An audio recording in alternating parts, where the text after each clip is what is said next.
You show up at the job site. We're not paying you to drive to work. We're not paying you for your mileage to get to work. When you get there, you're working. Now, had she gone to a central office, punched in, or picked up stuff, then drove to the job site, she'd have been working. But because she was driving from her house to the job site, they weren't responsible for her injuries. So, kind of the line they draw with the community too. So what is it, what kind of coverage is it, like if you, like I know someone who fell down some stairs and fractured their skull and they were out of work for quite a while. Okay. And they collected some type of like checks every week. Well, sure. But it wasn't, I don't know. Now, if they weren't working, it wouldn't be work comp, but it could very well be several things. I mean, first of all, if they had a job, but it wasn't, the injury didn't happen at while work. you're working. Okay, then they could have had disability insurance that would have paid. So disability insurance generally covers you on or off premises of your work. You know, when you're on your own time, it will cover. Also, Social Security works as a disability insurance, although not one to rely on. If you're seriously hurt, you can file for Social Security disability. You have to be totally disabled, meaning unable to work any job, for 6 months. Then they'll start paying you a portion of what you earn based on what your pay's been over the last 40 quarters, and they start to get into this pretty complicated math.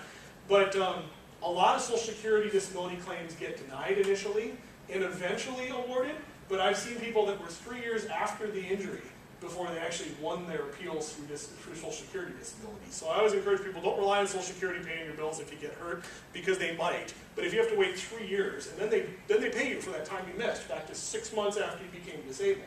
Most people can't even make it 6 months without a paycheck. But to go 3 years without one, and during that whole time having to be seeing doctors and proving out your medical history can be very challenging. So he was probably had disability insurance unless it was a very long term. Like a personal disability or disability insurance through the... It could be either, because working disability would cover you on your own too. Also, say he was at a rental property and got hurt, well then he could have sued the property owner and that might have paid him as well. I'm sorry. No, go ahead. I was going to say, you were talking about Social Security benefits. My mom appealed for over 20 years before she finally got in, because she was in a really bad car accident. Did they buy back to the 6 month time? No. Sometimes they do, a lot of times they do, but it depends on if they think it got worse somewhere Like along the way. she got a large settlement, like right after the accident, like a big lump sum of money, but it wasn't, I think it was, I'm not sure, it had nothing to do with like Social Security or anything like that. And then Some sort of. yeah, and then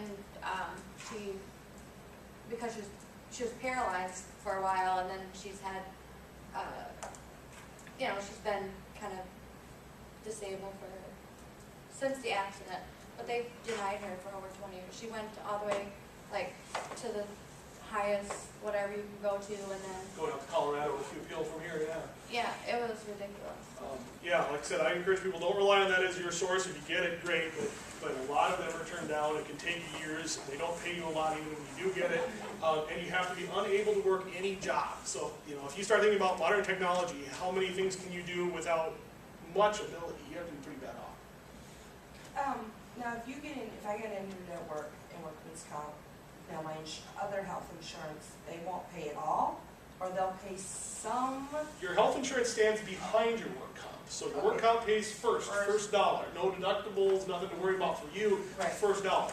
Once that's used up, if you have group or individual health insurance, it'll pay for medical treatments, whereas work comp's a little broader in that it'll pay for things like lost wages, mileage to and from appointments, and there's some other things that it'll apply to that health insurance wouldn't.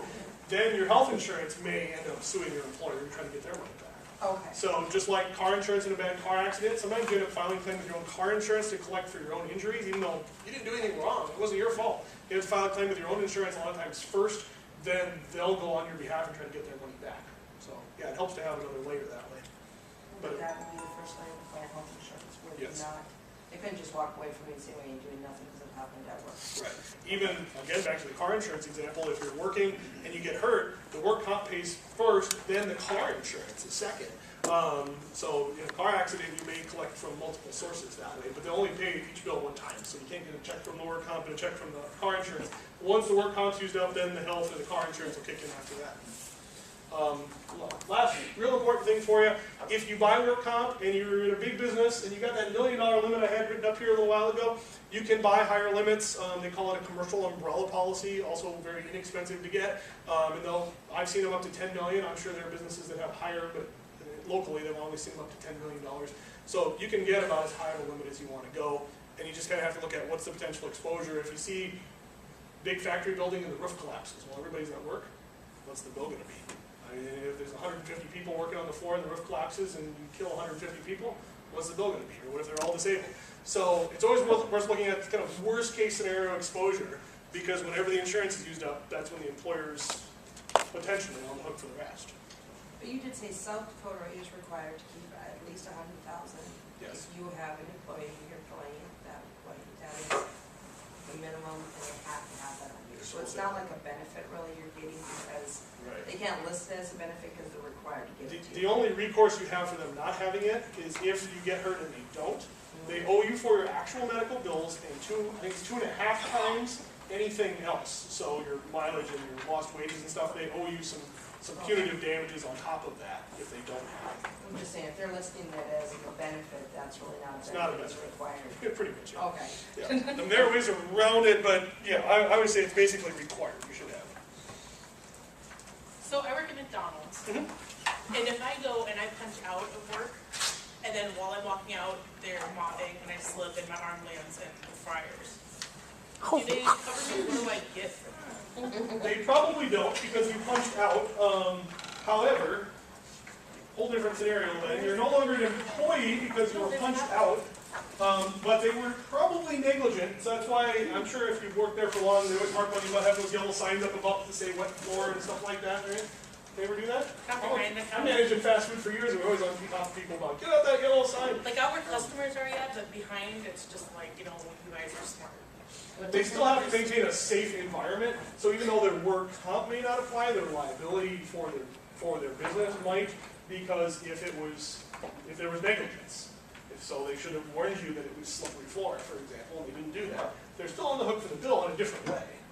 So if you are on the clock, say at McDonald's, and somebody has mopped and they do have to sign up and you still fall and get hurt, do they have to?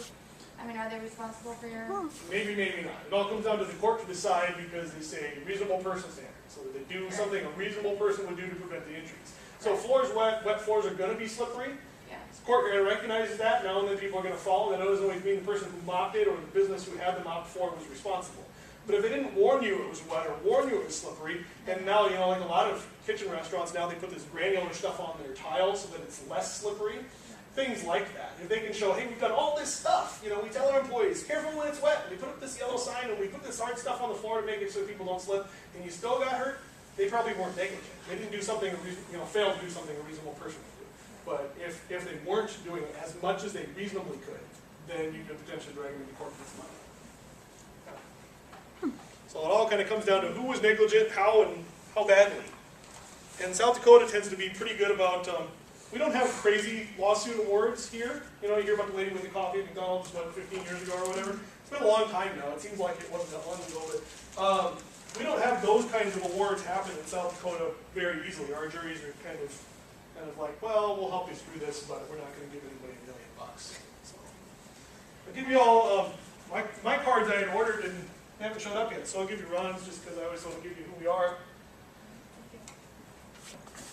Always glad to come in and talk to all.